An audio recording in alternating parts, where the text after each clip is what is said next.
Halo semuanya, apa kabar? Baik-baik aja kan ya? Kita langsung aja balik lagi ke review of the race bersama gue Sadrina Evanalia.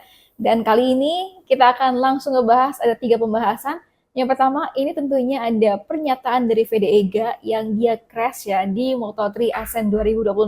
Kemudian yang kedua nanti kita akan sedikit ngebahas soal dari hasil Red Bull Rookies Cup ya dari Kian Ramadipa. Dan juga yang ketiga tentunya kita akan ngebahas MotoGP Ascent 2026 di mana memang ada insiden antara Di dan juga Marc Marquez di mana ini mengingatkan antara insiden dari Marc Marquez dan juga Valentino Rossi di tahun 2015 lalu dan juga apa kata Marc Marquez setelah Fabio Di yang kena penalti karena insiden ini. Jadi saksikan terus ya sampai akhir teman-teman. Oke, kita ngebahas soal Moto3 di mana VDEGA ini memang harus crash gitu ya, alias did not finish di Moto3 Ascent 2026. Tapi sebelumnya sebelum crash gitu ya, VDEGA ini punya performa yang oke banget menurut gue karena dia menunjukkan skill balapnya dan juga keberaniannya. Karena start dari posisi ke-7, VDEGA ini bisa mengancam Maximo Quiles dan juga David Almanza gitu ya yang berada di depan. Bahkan di lap ke-6 ini VDEGA bisa istilahnya duel gitu ya sama David Almanza sampai akhirnya ngelit di posisi pertama.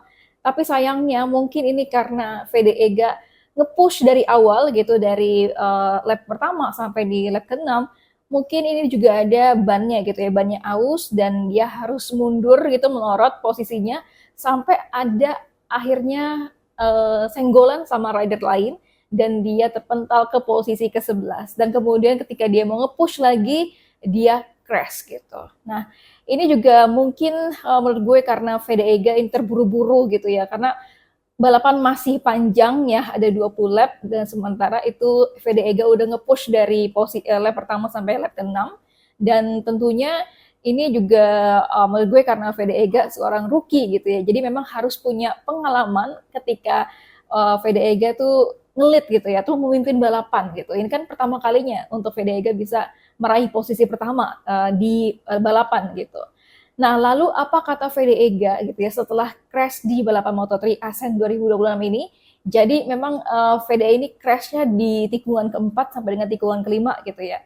Nah, kalau menurut dari VDEGA, ini gue seperti biasanya ya dilansir dari press release-nya Honda, tim Asia, VDEGA mengatakan bahwa balapan hari ini adalah disaster alias bencana karena dia tidak menyelesaikan balapan ini. Jadi VDEGA tentunya sangat kecewa. Setelah akhir pekan yang begitu baik ya dan perasaan yang begitu bagus, sulit untuk menerima hasil ini menurut dari VDEGA. Tetapi VDEGA juga mengambil sisi positifnya karena perasaan dengan motor yang sangat bagus.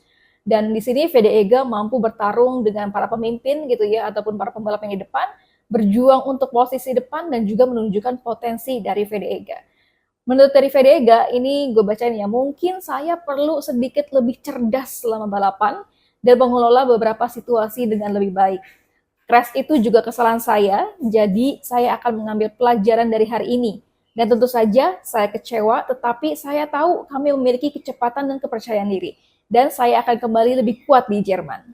Ketika diwawancarai sama MotoGP melalui Sport TV ya, VDEGA ini juga bilang bahwa dia punya feeling yang bagus setelah start, makanya dia yakin bisa berada di top group. Tapi ya namanya balapan gitu ya, ada aja yang pasti terjadi dan dia ada senggolan dengan rider lain serta melorot. Crashnya itu menurut dari VDEGA juga kesalahan dirinya dan dia merasa slide gitu ya di bagian belakang. Ini pun juga nanti sesuai dengan pernyataan dari Hiroshi Aoyama yang bilang kondisi dari tracknya itu berbeda daripada sebelumnya. Dan VDEGA ini juga meminta maaf belum bisa mendapatkan hasil yang baik di minggu ini. Sementara itu untuk Hiroshi Aoyama ya, tim manajer Honda Asia ini juga mengatakan bahwa setelah 3 hari di Asen ya, hasil hari ini sangat berbeda dibandingin dengan kemarin ataupun di sesi kualifikasi maupun di sesi sebelumnya. Kondisi juga berubah setelah hujan deras semalam. Jadi di hari di hari Sabtu malam gitu ya, ini Asen itu juga hujan deras sehingga ini membuat kondisi track ya ini juga berbeda daripada sebelumnya dan sensasi lintasan pun juga berbeda. Kedua pembalap yaitu ada VDEGA dan juga Zermitani gitu ya mengalami beberapa kesulitan dengan selip selama balapan. Jadi dengan adanya kondisi lintas yang berbeda, memang ada slip gitu ya di bagian bannya. Pada bagian pertama balapan, kedua pembalap ini melakukan pekerjaan yang sangat baik dan Fede Ega ini berjuang di posisi depan, tapi sayangnya di tengah balapan Veda terjatuh di tikungan keempat. Fede Ega dan juga Zen Mitani crash sehingga tidak bisa melanjutkan balapan, sehingga ini merupakan hasil yang menegangkan dan mengecewakan bagi Hiroshi Aoyama dan juga tim Honda Asia. Menurut dari Hiroshi Aoyama, inilah balapan dan terkadang situasi menjadi seperti ini gitu. Tentunya kami kecewa, tetapi kami harus belajar dari kesalahan kami dan supaya bisa kembali lebih kuat lagi di balapan berikutnya, yaitu di Sachsenring Jerman. Hiroshi Aoyama ini juga berterima kasih kepada para sponsor dan pendukungnya atas dukungan yang telah dilakukan gitu ya selama berkelanjutan ini. Nah, ini sedikit aja teman-teman kalau kita lihat dari hasil data analisis yang dikeluarin sama MotoGP di Moto3 ya. Untuk Fede Ega Pratama ini memang valid laps-nya hanya di 5 lap ya. Karena di posisi ataupun di lap ke-7 dan juga lap ke-8 ini Fede Ega harus crash di lap ke-7, kemudian di lap ke-8 dia masuk ke pit lane. Dan kemudian kalau kita lihat untuk catatan waktu tercepatnya Fede Ega diraih di lap ketiga di mana dia memang saking nge-push-nya gitu ya. Ini dicatat dengan 1 menit 41,098 detik. Sementara untuk sektor pertama dia oke banget di lap ke-6. Kemudian sektor kedua ini di lap ketiga ya, di mana dia nge-push. Kemudian untuk sektor ketiga di lap keempat dan juga untuk sektor keempat ini dia oke di lap keduanya. Dan memang kalau kita lihat dari data ini secara keseluruhan gitu ya, yang paling bagus memang di lap ketiga saat VDEG itu nge-push-nya dan mungkin di lap keempat dan juga lap kelima ini mulai kendor ya dari VDEG. Nah, karena VDEG ini DNF atau did not finish, makanya VDEG yang tadinya berada di posisi 6 ya dari klasemen Moto3 juara dunianya, ini turun posisi ke posisi ke-7. Jadi untuk klasemennya yang pertama ini ada Maximo Quiles dengan 211 poin. Ini lumayan keren banget ya karena Maximo Quiles udah bisa meraih 200 poin, lebih dari 200 poin. Kemudian kedua ini ada Alvaro Carpe, 121 poin. Kemudian ada David Almanza ketiga, Brian Uriarte posisi keempat, ada Marco Morelli kelima, Hakim Danish ya, yang tadinya di bawah VDEGA, dia akhirnya bisa di atas VDEGA.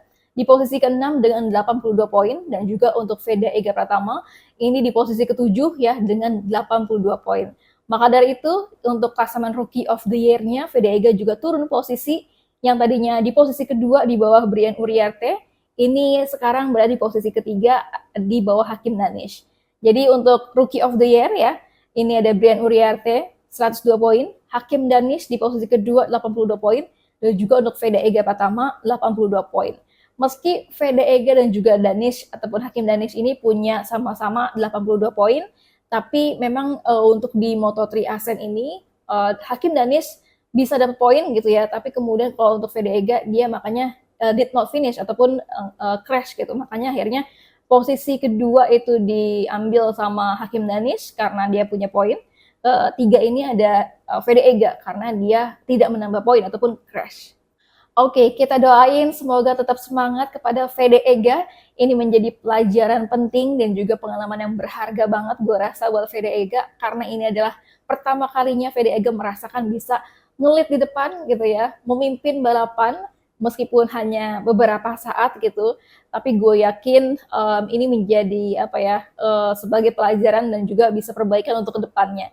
Ya kalau misalkan memang mau menjadi juara nggak mulus-mulus aja ya teman-teman, tapi memang mesti harus belajar dulu gitu, kemudian juga mengalami hal-hal yang sulit terlebih dahulu gitu supaya nanti ketika punya pengalaman lagi, punya kondisi yang sama seperti ini lagi, dia bisa lebih oke gitu ke depannya.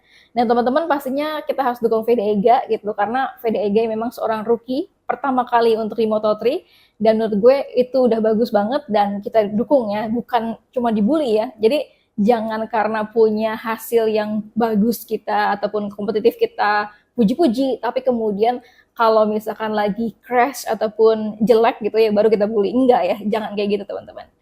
Oke, itu tadi soal Moto3 Fede Ega. Ini gue akan sedikit aja kasih informasi mengenai hasil dari Red Bull Rookies Cup ya untuk ASEAN 2026, di mana Kiandra Ramadipa, pembalap Indonesia, ini berhasil finish di posisi ketujuh untuk di race keduanya gitu. Waktu kemarin kalau di race pertama, Kiandra Ramadipa itu crash ya, ataupun did not finish.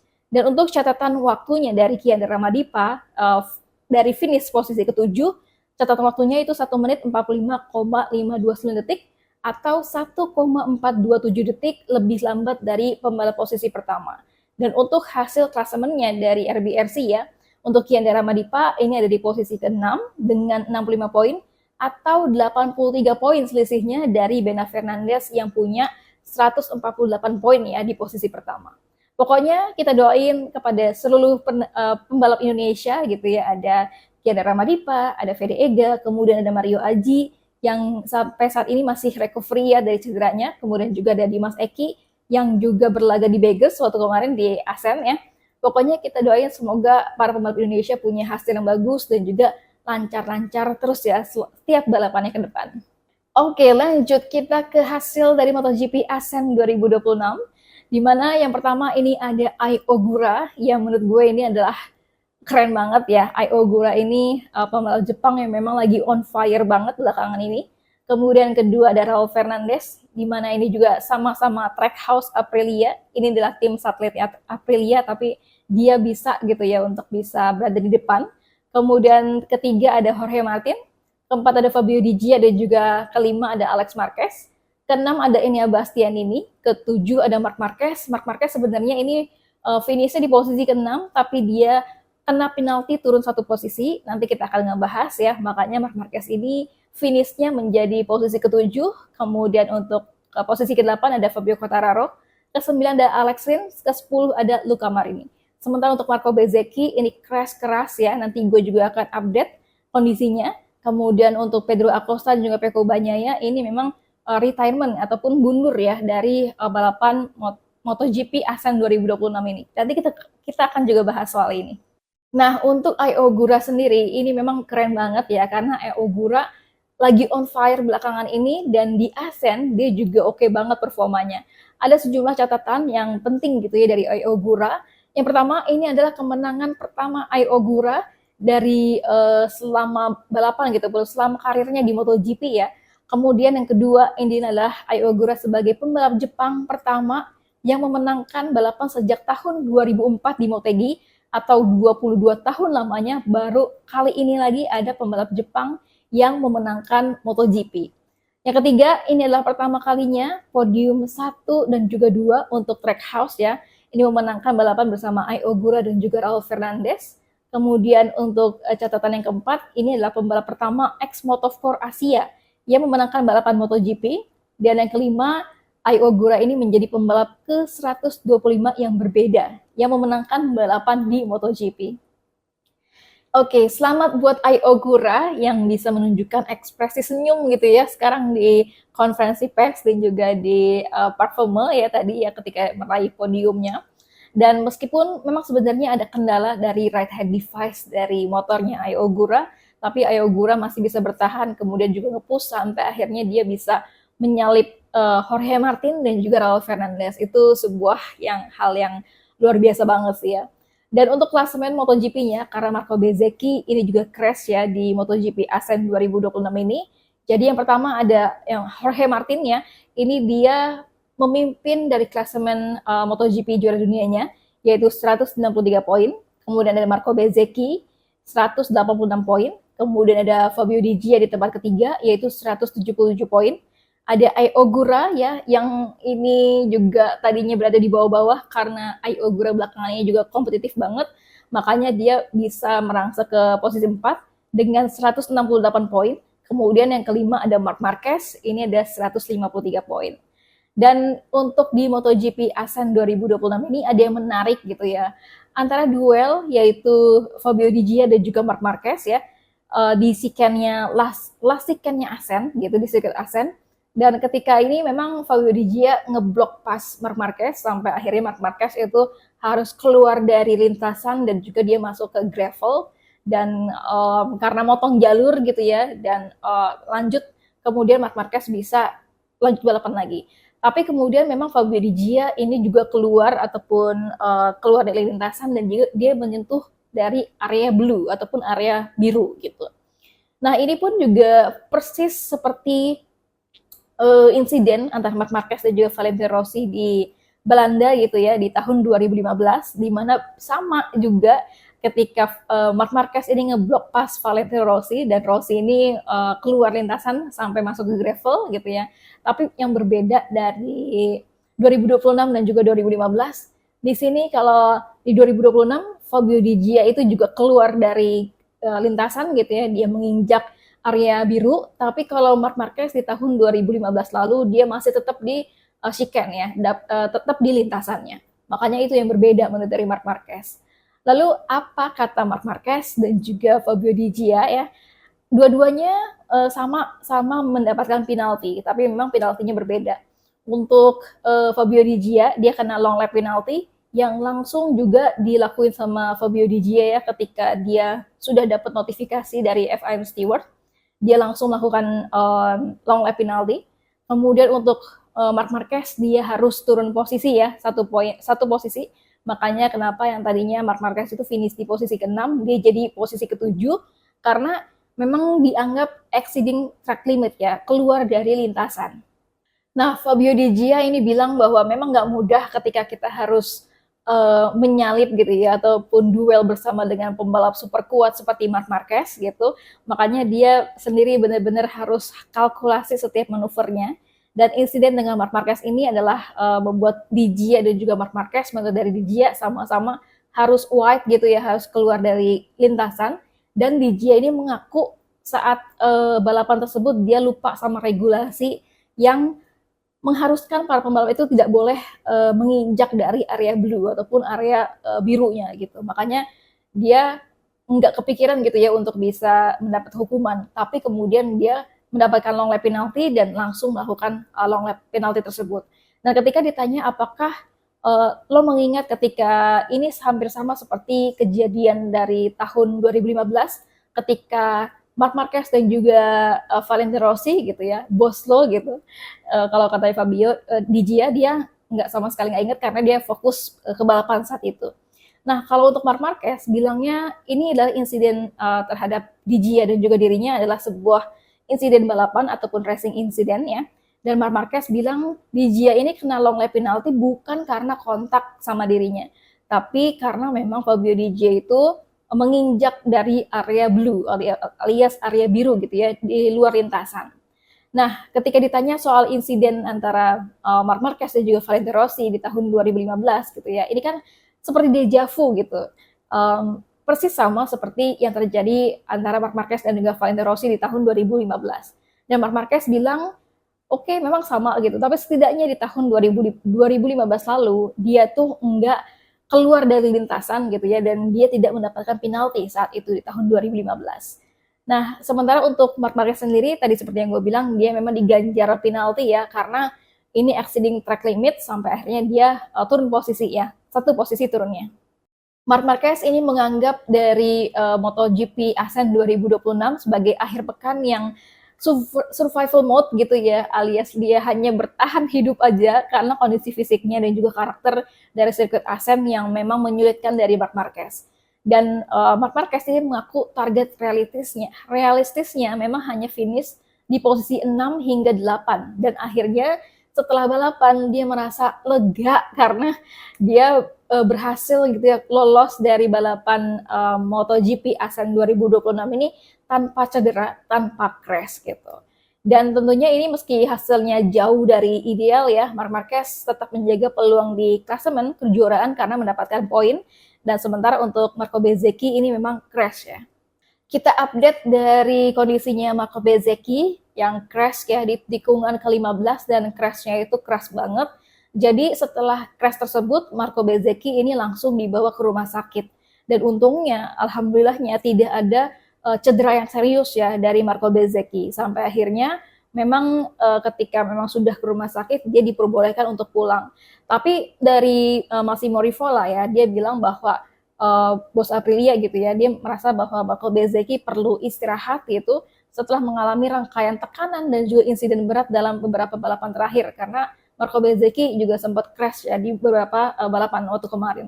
Dan tentunya kalau menurut dari Massimo Rivola, crash yang terjadi pada Marco Bezzecchi di tikung ke-15 di MotoGP Asen 2026 ini karena memang kecepatannya luar biasa.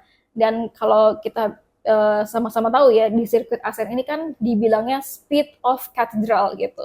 Jadi memang di sirkuit ini membutuhkan kecepatan yang luar biasa. Sampai akhirnya ya Marco Bezzecchi lose control gitu ya, sampai akhirnya dia crash. Oke, ini yang terakhir teman-teman, singkat aja mengenai Pecco Bagnaia dan juga Pedro Acosta, yang dia keduanya ini harus mundur gitu ya dari balapan MotoGP Asen 2026. Untuk Pedro Acosta, gue awalnya berpikir bahwa ini adalah masalah pada KTM-nya lagi ini. Ada kendala teknis gitu, tapi ternyata bukan kendala teknis teman-teman. Pedro Acosta ini mengalami sakit ya di pergelangan tangannya saat balapan MotoGP Asen 2026. Jadi Pedro Acosta ini mengalami carpal tunnel syndrome. Kalau kita lihat ketika Pedro Acosta itu sempat nge-wide gitu ya, sempat melebar, kemudian keluar lintasan, dia juga sempat kayak ngebas-ngebas pergelangan tangannya kan ya. Dan ternyata benar aja itu adalah dia cedera pergelangan tangannya, dan ini membuat Pedro Acosta harus balik ke pit ya, mundur dari balapan, dan setelah itu dia operasi setelah balapan dari MotoGP Asen 2026 ini. Nah, sementara untuk Pecco Bagnaia ini adalah kendala teknis pada motornya. Menurut dari Pecco, memang dia sempat bangkit untuk berada di posisi keempat gitu ya, karena tapi di sini dia mengalami masalah pengereman yang semakin parah sepanjang balapan. Sampai akhirnya Pecco Bagnaia memutuskan untuk mundur dari balapan ini supaya tidak terjadi hal-hal yang tidak diinginkan. Misalkan dengan pengereman yang sulit gitu ya, bisa jadi kalau misalkan Pecco Bagnaia ini tetap nge-push untuk bisa balapan, itu malah akan berbahaya untuk pembalap lainnya. Karena pengeremannya ini benar-benar istilahnya kayak ada remblong lah ya gitu. Jadi takutnya kalau misalkan memang nggak bisa ngerem gitu, makanya Pecco Bagnaia akhirnya yaudah dia kepit aja gitu. Nah, tapi terlepas dari hasil yang membuat kecewa juga ya buat Pecco Bagnaia di MotoGP Asen 2026 ini, tapi ada kabar gembira buat Pecco, karena pas banget di balapan MotoGP Asen 2026 ini anaknya lahir ya. Jadi selamat kepada Pecco Bagnaia yang sudah menjadi ayah ya, bersama dengan Mama Domizia gitu. Dan kalau kita lihat dari hadiah yang diberikan sama Ducati gitu kepada Pecco Bagnaia, kalau kita lihat kan pitanya pita biru gitu. Pita biru itu berarti anaknya Pecco Bagnaia ini cowok ya gitu. Pokoknya selamat buat Pecco Bagnaia yang sudah menjadi ayah. Oke guys, itu dia untuk review after race kali ini. Banyak banget yang udah kita bahas ya. Nanti pastinya gue akan tetap bikinin review-review lainnya, dan kita bakalan di next race ya, itu di Sachsenring Jerman tanggal 12 Juli 2026. Jadi saksikan terus, kemudian juga teman-teman kalau misalkan pengen komentar gitu ya, ataupun diskusi, bisa banget kita diskusi di kolom komentar ya. Nanti akan gue balas-balasin. Oke, segitu dulu teman-teman. Bye-bye.